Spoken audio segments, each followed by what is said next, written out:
Ah, the heroes. You are persistent, aren't you? Welcome, friends of the grummles, to Shinies and Luckydos. I'm Lhok, and today in this video we'll be taking you through Ragefire Chasm. It's found in the Cleft of Shadows in the Horde capital city of Orgrimmar. It's the first dungeon that Horde players encounter, and over the years it's had quite a few revamps. With this in mind, we'll be focusing on the lore of the classic dungeon. So, with that out of the way, let's get into it. Ragefire Chasm is a vast network of volcanic caverns that lie deep beneath the orcish city of Orgrimmar. Back in Warcraft 3, during the founding of Durotar, Gazlo sends a team of goblin sappers to excavate the nearby caverns in search of water. However, they find the caverns are inhabited by kobolds. This very well could have been the first discovery of Ragefire Chasm, although it's never been confirmed. The goblins then decide to collapse the tunnels in an attempt to exterminate this kobold threat before beginning work on the construction of Orgrimmar. Soon after the establishment of the city, a barbaric clan of trogs emerged from the chasm's fiery depths, who then pose a threat to the Horde to this very day. In her ever-benevolence, Magatha Grimtotem took it upon herself to make peace with the trogs through diplomatic means, but to no one's surprise it was met with only hostility. She claims her envoys were killed by the trogs and has labelled them a threat to the Horde if left unchecked, thus declaring the trog menace must be extinguished. However, first and foremost she requires aid. More Grimtotem, a clansman who met his demise while trying to communicate with the trogs, discovered an item of great interest deep inside the cavern. It's imperative that players retrieve Moore's satchel from his corpse and return it to Magatha Grimtotem in Thunder Bluff. The contents of the satchel are never revealed to players, but we can assume the item Moore recovered was collected either from the Searing Blade cult or from the chasm itself. It could be that this item is the reason for Magatha's interest in the chasm in the first place. Magatha's behaviour is extremely suspicious because she is not one for diplomatic gestures or pacifism. The Grimtotem tribe is known for its aggression, as they believe that it is the elder crone Magatha who will lead them in eradicating the lesser races from Kalimdor and retaking the Tauren's ancestral holdings. Her involvement in RFC, or Ragefire Chasm, could very well have to do with the Shadow Council's presence there, rather than that of the Trogs. A splinter group of the Shadow Council, known as the Searing Blade, has been using the chasm as an undercover base, right beneath Thrall's feet. Magatha herself is the suspected mastermind behind multiple treacherous acts, including arranging her own marriage and then killing her mate in order to become the clan matriarch. She's also the main rival of the current Tauren chieftain, Khan Bloodhoof, and she's also the one who spoke in favour of the undead joining the Horde. Not only does she work alongside the Forsaken, she was also the one who gave them their place in the Pools of Vision in Thunder Bluff.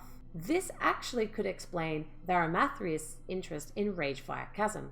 He sends players to retrieve 2 books from the Searing Blade for his Dark Lady. These books contain valuable spells and incantations taught by the Burning Legion to the Shadow Council, and Sylvanas likely learned of them from Magatha, the only one with the knowledge of the cult's secret location.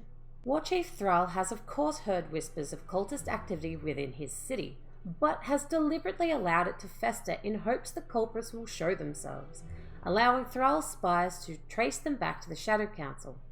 Thrall has appointed Nero Fireblade, the warlock trainer in the Cleft of Shadows, with ridding the chasm of the Searing Blade cultists. When players approach Nero on behalf of Thrall, he tasks players with retrieving the heart of whom he claims is the leader of the Searing Blade cult, a Felguard by the name of Turagamen the Hungerer. Little does Nero know, Thrall is wise to his involvements in the cult and has adventurers pretend to be one of Nero's lieutenants to try and get more information out of him. Once Nero trusts us, he tells us the names of the true leaders of the Searing Blade within Ragefire: a satyr named Basilan and an orc warlock known as Jurgosh the Invoker. In fact, Nero has planned to take Turagamen the Hungerer's heart to Thrall to prove that the threat of the Searing Blade has been extinguished, while keeping the true leaders alive. He's not the smartest cookie though, and is surprised to find out that the very same adventurers he sent into the chasm to take out Taragaman have also wiped out the rest of the cultists. Still thinking we are one of his lieutenants, Neru tips us off that there may be more to the Searing Blade than meets the eye, as they're currently working out of Ashenvale as well as the Barrens. Ultimately though, Thrall allows Neru to continue his operations, hoping to one day track down the Searing Council and wipe them out for good. It is quite peculiar for Thrall to use Neru Fireblade as his informant in the first place, as Neru appears in the RPG as a duplicitous, power-hungry character. He's one of the youngest warlocks in the Burning Blade, and Neru's position in Orgrimmar is one of the more dangerous ones. He works to bring down the Horde from within, right underneath Thrall's nose. However, this isn't the only danger to Neru.